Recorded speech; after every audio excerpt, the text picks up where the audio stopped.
Going with better when it hits the post. Second half they were a bit toothless, to be honest. They never really any chances. One or two counter-attacking opportunities, but never connected that. But Liverpool were dominant in the second half, and were the winners really. They dominated possession, they dominated the ball, they dominated shots on goal. So yeah, it was Liverpool did very well. We're going to talk lots more about this, but they've been There it is, the table with Liverpool 12 points clear of Arsenal, 13 points maximum for Liverpool to lift the Premier League trophy come the end of the season. Manchester City's win takes them into fourth, Newcastle hot on their heels on 50 points, and of course they have a game in hand, as do Chelsea, but that game is tomorrow. You'll be able to watch them in action live on Sky Sports. Meanwhile, down at the bottom end of the table, a draw for Southampton takes them on to 10 points for the season. They're trying to avoid that lowest ever Premier League points total of 11. They're 1 point away from that, but it doesn't do their chances of staying in the Premier League next season much good at all, because if they lose at the weekend and Wolves win, then Southampton will be relegated this weekend. So that Leicester then falling to that goal. An important win. It felt a huge win in the circumstances, coming back off back-to-back defeats against your local rivals, Everton, at Anfield. Yeah, and against a very, very, very difficult team to play against because of their playing style. And that's not only for us, that's for every team, because they were 9 times in a row unbeaten. We've experienced this when we played them. So, very good manager has brought them back to life, and very, very difficult team to play against. The amount of shots they blocked, the effort they put in to defend inside their own box, and then of course a threat on the counter-attack with every ball they have. They play long throw-ins. Oh, it's so difficult to play against them. But our boys showed immense character today. I think we've created more than we did in the away game. We were much more in the final third than we were in the away game. And in the end, we scored a good goal and kept a clean sheet. Once you scored that goal, you kind of had that momentum with you that maybe you didn't have in the first half, because you could feel the frustration, a bit of edginess in and around the stadium. Yeah, that I don't know, but I like much more what I saw than the away game. So I think Lucio was 15-20 times in a 1v1 situation with their fullback, where in the away game, yeah, we only played the ball from Virgil to Ibu. So I could feel that we were getting closer and closer. But yeah, it's for a reason that they hardly ever concede a goal, hardly ever concede a chance, because they bring so many bodies back around their 18-yard box. And they've got players who are really well in blocking the shots, and it's of no use of bringing a high cross in, because their centre-backs are so good in defending that. So, yeah, for us, in the end, we knew that if we wanted to win this game, we had to keep a clean sheet, and scoring more than 1 goal would have been very hard, and that's why I'm so happy with that. The 1 goal led to a win. A lot of incident, though, in that match, wasn't there? Especially, well, throughout the game, but in the first half, early in the first half, James Tarkowski, Alexis McAllister. First of all, is Alexis okay? Yeah, he is, because he kept on playing, so I assume he's okay. And he's used to something because he's from South America. But yeah, I think everybody has said something about it, so why should I add something to it? It's so obvious that it's not necessary for me to comment. Everyone else did, and I would prefer to talk about Diogo's goal or Curtis Jones' performance or something else than about the red card incident. I know that, but it could have been a serious injury. Could have been, but wasn't, fortunately. And he was lucky with that, yeah. With Diogo's goal, do you feel it's been a long time coming? It's been quite a while since he's been on the score sheet. He's waited a long time for that, hasn't he? Yeah, he did, and I think they were already in the game. In the first half there was a moment where he was in a similar position, and again they blocked the shot. I think before the goal or after the goal he was again in the same position, and they blocked the shot. So it's not easy to score against them, but great goal. Nice to see that. I just saw when I was inside my room that according to the rules it was a goal as well, so no one can complain about that. There had been question marks over that as well. There's always question marks if a goal, but the good thing is we've got rules, and the rules tells us that at least that's what they just showed on television, that it's a clear goal. Where I would be frustrated if I conceded, but then I'm frustrated about the rule and not about the execution of the rule, but because the execution of the rule was perfect from the referee.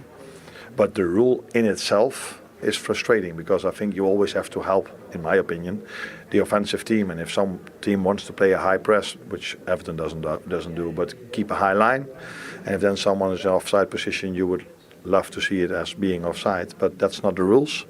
The people that make the rules are not there for the love of the game, they are just there for making the rules.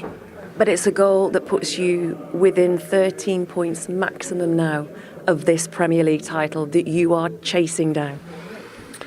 Yeah, we are chasing down the best possible season we can have, and Everton showed today again how difficult it is to win a football game in the Premier League. And we know that we're going to face 8 very tough challenges. But as long as the players give as much as they did today, and if we play home games, the fans give us as much as they did today, we are in a very good position. Good luck, thank you. You're welcome. Liverpool. At the moment, they are 12 points clear of Arsenal at the top of the table. 13 points maximum required for them to lift a record-equalling 20th league title. It couldn't be much better for them, even though, as you pointed out several times, nobody's going to want to say it's over around the club. No, and I think this weekend is interesting. I can see both Arsenal and Liverpool dropping points this weekend. I think it'll be a tough for Arsenal to go to Goodison. I said Everton want to keep that sort of run going, certainly at home, and try and maybe stay undefeated to the end of the season. So you see that game there, that's the Saturday midday game, and then Liverpool or Fulham. It's not an easy game. You know, you think of Liverpool actually drop points at home to Fulham as well. So I think this weekend could be an interesting one as well. And yet the Opta percentage chances of Liverpool winning the trophy are at 99%. And that's actually rounded down from 99.2%. Okay. So it's kind of... Listen, Liverpool are going to win the league. We all know that, but it's just... You want it done as quickly as you possibly can. This weekend might have a bit in Liverpool's favour. You know, for Arsenal, drop points at Goodison. They've got Real Madrid in the back of the minds, and they've got a few injuries as well in the Fulham game. So maybe Mikel Arteta might think, you know what, we're going to go all in on maybe the Real Madrid game. And that might be his mentality between now and maybe how far they go in the Champions League as well. But I think Liverpool will drop points between now and the end of the season, but I also think Arsenal will as well. And I just think Arsenal have left themselves far too much to do. What do you think, Duncan? What's your sense on the title race and how this one's going to play out? Not necessarily where it will end up, but how it will get there. As Jamie said, he thinks both teams are going to drop points. I think teams will drop points, definitely. There's no easy games in the Premier League, as the Liverpool manager just said there. They're all tough games. Liverpool will drop points, Arsenal will drop points, but they'll not drop enough, obviously. Liverpool will win the Premier League. But yeah, so they're a great team, aren't they? And it's well deserved. And but they will drop points. It's not easy, is it? It's not easy, but it might well be. You were watching the interview with Ibrahima Konate earlier on. You'll be glad you realised that you'll be glad that it wasn't Virgil van Dijk's Player of the Match award. There's no way Konate was getting it today. Diogo Jota did get the win, but it was quite a low-key interview. It's felt that way around Anfield for the whole of the evening. It wasn't hugely celebratory at the final whistle. Why do you think that was? I think it was more relief on the back of Liverpool have had to wait so long since that Newcastle game, and it wasn't just losing the game, it was the manner of the defeat, really. So that would have stayed with the players for a long time. They went away international duty, they've had to wait, no game at the weekend. And no matter how many people in our position or around the country say the league's over, when you're inside the club or you're the team who are deemed to have, the title's over, it never feels like that. And it probably even feels like that for Liverpool supporters towards the end of the game, very anxious within the stadium, just wanting that, final whistle to be blown, because, yeah, you can talk about the 12 points in front. No Arsenal fan thinks they've got any chance of winning the league, but Liverpool fans still think they do, and Liverpool players will. And as he said before the game, it's not done until it's done. Duncan, you said earlier Everton defended really well in their own box. How did Liverpool make the breakthrough through Jota? But a magic, really, wasn't it? That's what the game needed. Good feet. Obviously, there's a wee bit of... The boy was offside, wasn't he? Standing offside, but then he gets good feet, lovely feet, nice flick, and goes through. And that's probably the first time that Everton really would come and stuck in their box, because they were very good throughout the whole game at making clearances, getting their challenges in. But there he is, Luis Diaz, in the offside position. We'll clear that up in just a second, but what you can see is he doesn't make a move towards the ball, which is what the VAR is looking for when they when they judge that as to whether or not he's illegally offside rather than just standing in an offside position. I mean, you can see Tarkowski, he knows he's there, he looks at him, he actually puts his arm out as well to look at him. It's brilliant from Jota. But you see, just look at Tarkowski now, he has one look, he has another look, he points his arm there. Now, he doesn't probably go to ground if Luis Diaz isn't there. He probably just clears the ball up the pitch. But the fact Luis Diaz doesn't make any movement towards the ball, when you look at the this was ever going to be overturned, because when we'll look at the actual terminology now of the rules. They may well look and think, well, he was aware that he was there and it affected what James Tarkowski did. But Barthwaite's in there and he's noticing that he's putting his hand up, he's not concentrating, so he's looking for the offside. So when action comes towards him, he's not concentrating enough, so he's shouting for the offside, isn't he? So he's not obstructing his line of vision. He isn't challenging for the ball. He isn't even attempting to play the ball or even really move towards it, and isn't making an obvious action which impacts on the ability of James Tarkowski to play the ball, because Tarkowski did play the ball, but he was standing in an offside position. Yeah, and listen, when you go through that day, but it's interesting when I'm commentating on that. Now, I think that's a goal when you actually look at the, go through the rule book, but I actually think it's unfair at times when a cross comes in and you actually see a defender sort of lunging for it. And as Duncan mentioned before, maybe I've past experience of that. But sometimes when you think someone's gone for a ball at full stretch because the attacker's there and they don't make an attempt for the ball, the defender puts it in his own goal or drops it to the feet of someone else and they score. I think that's very unfair. That one, I think, is a little bit different because Tarkowski isn't in a completely strange position or anything. He's still trying to play that ball into Ghana. So I think it's one of them. If it goes against you, you're frustrated. But I think in the main, most people would want that as a goal. Yeah, a little bit of magic, as you say, from Diogo Jota. But you'd imagine that David Moyes is feeling pretty aggrieved. Here he is with Juliet Farrington. Well, you can just feel in and around the tunnel area just how important that win is for Liverpool tonight. Yeah, massive, of course. Not only because it's a derby, but because of this international break. We have this run-in of 9 games, and it was really important to start with 3 points, and hopefully that gives us momentum for the rest of the season. It did seem to lack a little bit of spark, though, didn't it, Virgil, in the first half and up until the second? What was the reason behind that in the first half, the rhythm of the game? You play against Everton, they make it very difficult for you, and obviously we've seen the games that we played against each other over the last couple of years. It's always been tough, and they have a certain way of playing that you have to be ready for in all aspects. And so yeah, the first half obviously was not our greatest. Obviously we kept the clean sheet, that's the most important thing, and obviously Jota made a fantastic goal, and we kept a clean sheet overall, and 3 points, so we move on. Did you feel there was a little bit of a hangover as well because of what happened at Goodison Park back in February and the manner of that game? No, not at all. Not at all. We didn't even watch many clips of that game, to be absolutely honest with you. We know this game is always going to be tough, and today it was the same. We're very direct, second ball fight. Let us have the ball quite a lot, and obviously then on the break they can punish you, and could have done as well in the first half. But we stayed in the game and well deserved 3 points. How much did you enjoy that goal, Diogo? It's been a while. Did you feel that one had been coming? Yeah, of course. I always believe in myself. I always believe that the chances will come, and I need to be there to take them. Hopefully this game starts a good run as well for me. That could be helpful for the team. But like I said, the 3 points was really the most important today. Yeah, you say a good run for you, but more importantly, a good one for the team, because you know what's at stake, you know what you can do. You're within 13 points maximum now of this Premier League title. Yeah, the only way is to keep winning games. Like I said, it was really important to start well today, this run-in, and give this team confidence to keep on going.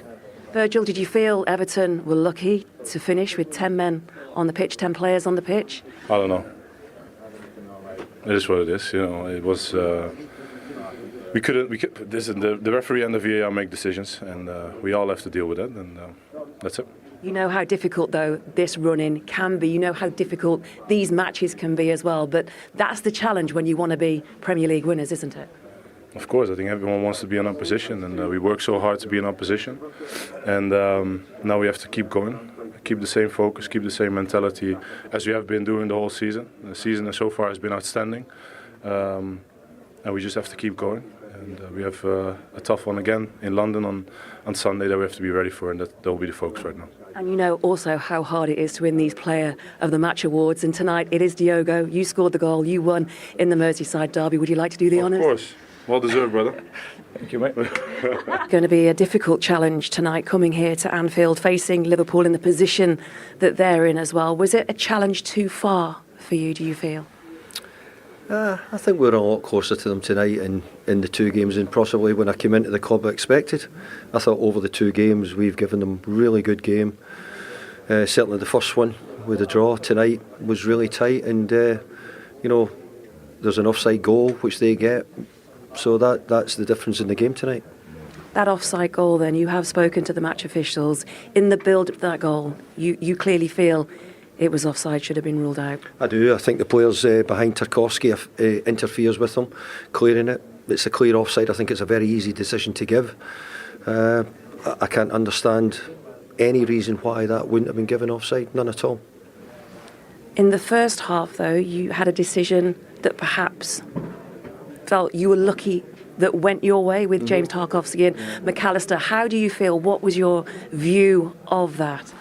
My first thought was it was a brilliant tackle for a derby game, and tackle that maybe we would have seen a few years ago. But I understand that nowadays there's things slightly different with follow-throughs, etc. So yeah, we might have got a bit lucky, but that doesn't make. Don't be sort of putting that with the goal, because the goal was a different incident, which actually won Liverpool the game in the end. And in the first half, you two could have had a goal with Beto through, struck the post, and he did prove to be quite a handful, didn't he, in the first half? Look, we had a few chances, but look, we're not kidding ourselves on. Liverpool were the better team. There's no hiding the fact, but that's why they're top of the league, and we've not been in that position. But I think we showed great resilience, stuck at it, done a lot of really good things, made some chances. That one, what you're talking about, and it's just a bit gut wrenching when you feel as if the end result was come from some which we didn't think was deserved.